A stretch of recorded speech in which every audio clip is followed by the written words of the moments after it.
اعوذ باللہ من الشیطان الرجیم بسم اللہ الرحمن الرحیم۔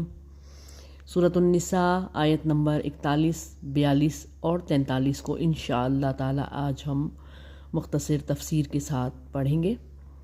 فَكَيْفَ إِذْ جِئْنَا مِنْ كُلِّ أُمَّةٍ بِشَهِيدٍ وَجِئْنَا بِكَ عَلَى هَؤُلَاءِ شَهِيدًا، پس کیا حال ہوگا جب ہم لائیں گے ہر امت سے ایک گواہ کو، اور ہم لائیں گے آپ کو ان پر بطور ایک گواہ۔ یومئذ یود الذین کفروا وعصوا الرسول لا تسوی بہم الارض ولا یکتمون اللہ حدیثا، اس دن چاہیں گے وہ لوگ جنہوں نے کفر کیا اور رسول اکرم صلی اللہ علیہ وآلہ وسلم کی نافرمانی کی، کاش برابر کر دی جاتی ان پر زمین، یعنی دفن کر دیا جاتا ان کو زمین میں، اور نہیں چھپا سکیں گے اللہ سے کوئی بات۔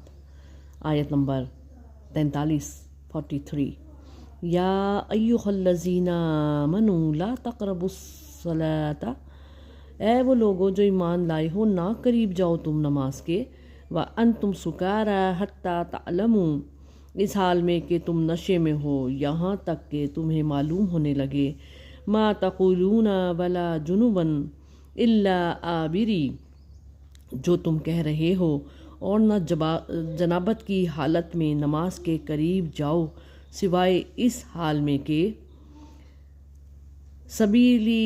سبیل حتیٰ تغتسلوا، راستے سے گزر رہے ہو یہاں تک کہ تم غسل نہ کر لو، وَإِن كُنتُم مَرْضَىٰ أَوْ عَلَىٰ فَتَيَمَّمُوا صَعِيدًا، اور اگر ہو تم بیمار یا سفر پر، یا ہو تم میں سے کوئی ایک رفع حاجت سے، او جاء احد منکم من الغائط او لامسیتم النساء فلم تجدوا ماء فتیمموا صعیدا طیبا فامسحوا بوجوہکم وایدیکم ان اللہ کان عفوا غفورا، یا تم نے چھوا ہو عورتوں کو، یعنی ہم بستری کی ہو، پس نہ پاؤ تم پانی تو تیمم کر لو پاک مٹی سے، پس مسح کرو اپنے چہروں اور اپنے ہاتھوں کا، بے شک اللہ ہے معاف کرنے والا بخشنے والا۔ تفسیر اس آیت کی کچھ یوں ہے کہ حضرت محمد بن فضالہ رضی اللہ تعالیٰ عنہ فرماتے ہیں کہ قبیلہ بنی ظفر کے پاس رسول اکرم صلی اللہ علیہ وآلہ وسلم تشریف لائے اور اس چٹان پر بیٹھ گئے جو اب تک ان کے محلے میں ہے۔ آپ صلی اللہ علیہ وآلہ وسلم کے ساتھ عبداللہ بن مسعود، معاذ بن جبل بھی تھے رضی اللہ تعالیٰ عنہم۔ آپ نے قاری سے فرمایا قرآن پڑھو۔ جب پڑھتے پڑھتے اس آیت پر پہنچے تو آپ اس قدر روئے کہ دونوں رخسار اور داڑھی آنسوؤں سے تر ہو گئی، اور عرض کرنے لگے یا رب، جو موجود ہیں ان پر تو میری گواہی ہوگی، اور جن لوگوں کو میں نے دیکھا ہی نہیں ان کے بارے میں کیسے گواہی ہوگی؟ آپ صلی اللہ علیہ وآلہ وسلم نے فرمایا جب تک میں ان میں ہوں میں ان پر گواہ ہوں، اور جب تو مجھے فوت کرے گا تو ہی ان پر نگہبان ہے۔ پچھلی آیتوں میں قیامت کے دن ظلم کی نفی کی گئی اور کئی گنا اجر کا وعدہ فرمایا گیا کہ ظلم نہیں ہوگا بلکہ تمہارا اجر بڑھا دیا جائے گا۔ اب یہاں پر اللہ فرما رہا ہے کہ اچھا برا بدلہ پیغمبروں یا ان لوگوں کی گواہی سے ملے گا جن کے ذریعے اللہ تعالیٰ نے اپنا پیغام اپنی مخلوق تک پہنچایا ہے۔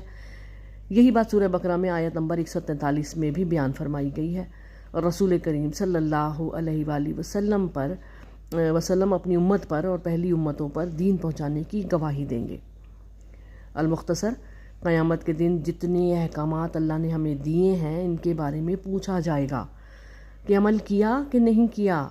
سب نبی کہیں گے کہ ہم نے تیرے احکامات پہنچا دیے لیکن ہماری امت نے مکمل طور پر ان پر عمل نہیں کیا، اپنی امت کے خلاف گواہی دیں گے۔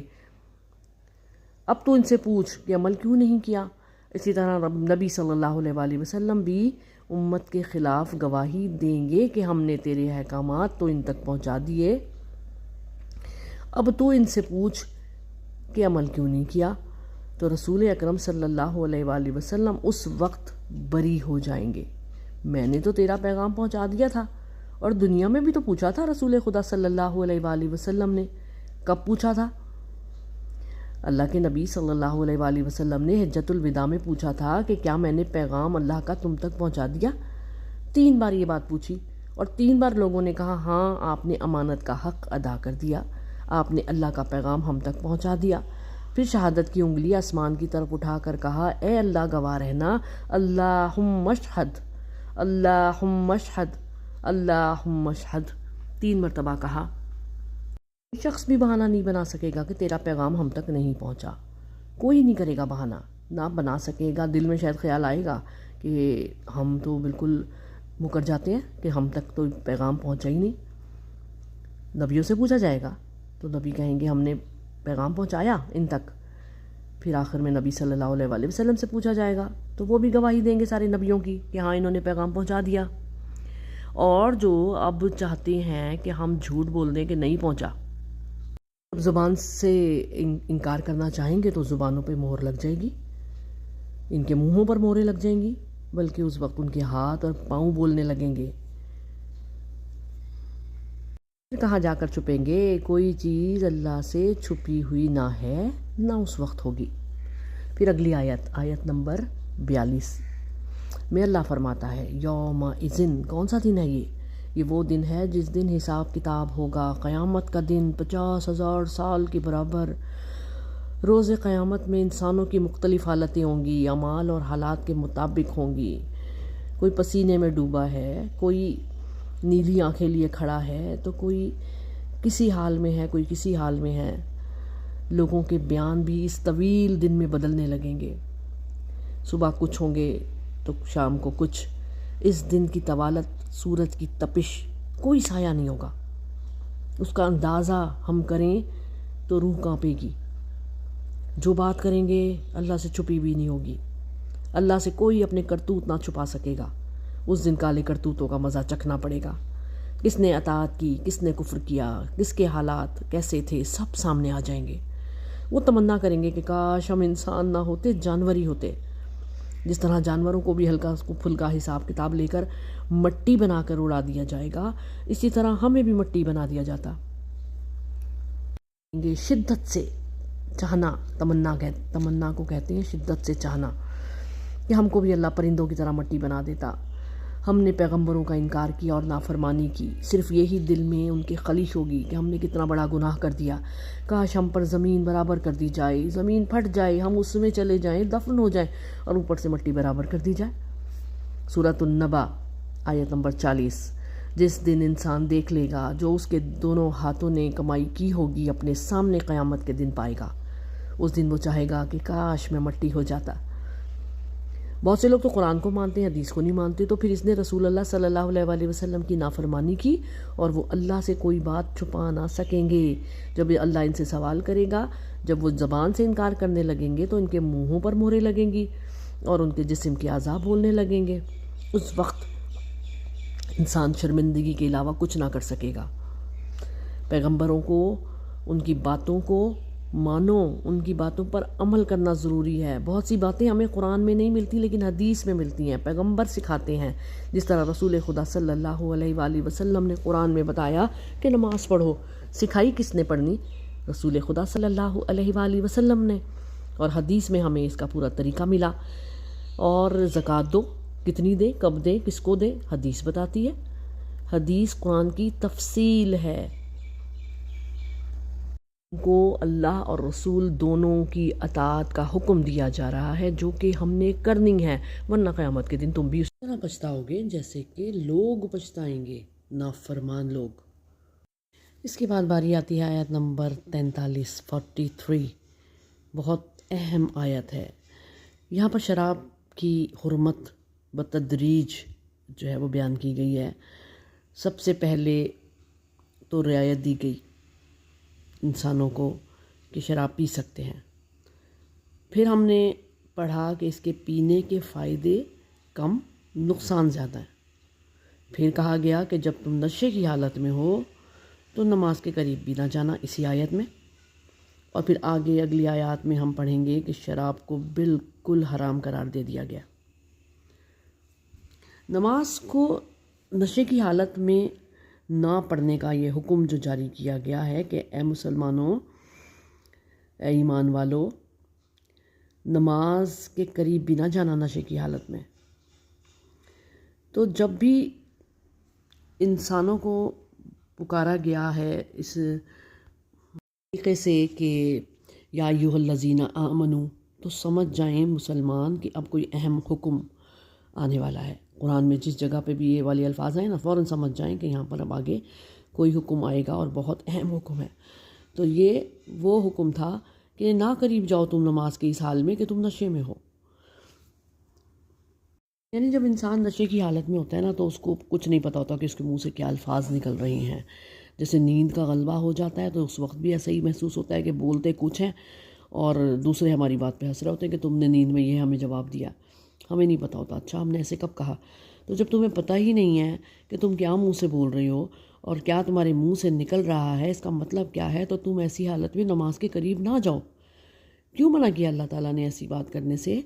ہوا یوں تھا کہ مرتبہ حضرت عبد الرحمن بن عوف رضی اللہ تعالیٰ عنہ نے بعض صحابہ کرام کی دعوت کی، اور اس میں شراب نوشی کا بھی انتظام تھا۔ جب سب نے کھا لیا، پی لیا، شراب پی لی، تو مغرب کی نماز کا وقت ہو گیا، اور جب امامت کرنے والے نے امامت کرائی تو نماز میں سورۃ الکافرون پڑھتے ہوئے ان سے سخت فاش غلطی ہو گئی۔ غلطی کیا تھی کہ انہوں نے پوری سورہ کافرون پڑھی لیکن لا کا لفظ ہی نہیں کہا، لا اعبد ما تعبدون ولا انتم، اس طرح لفظ کہا ہی نہیں، تو ظاہر ہے معنی بدل گئے، اور اس پر اللہ تعالیٰ نے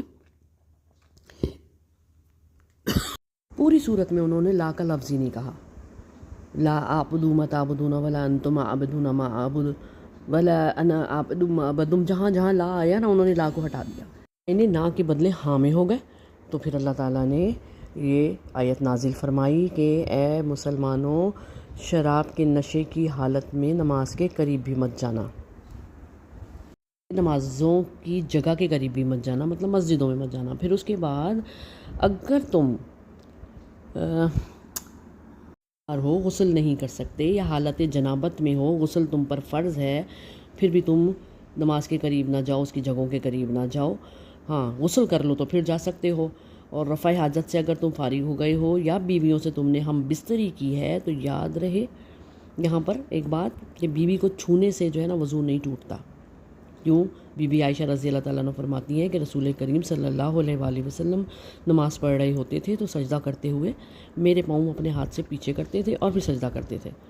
تو مطلب نماز میں بھی بی بی عائشہ رضی اللہ تعالیٰ عنہ کو انہوں نے چھوا، پھر بھی وضو نہیں ٹوٹا۔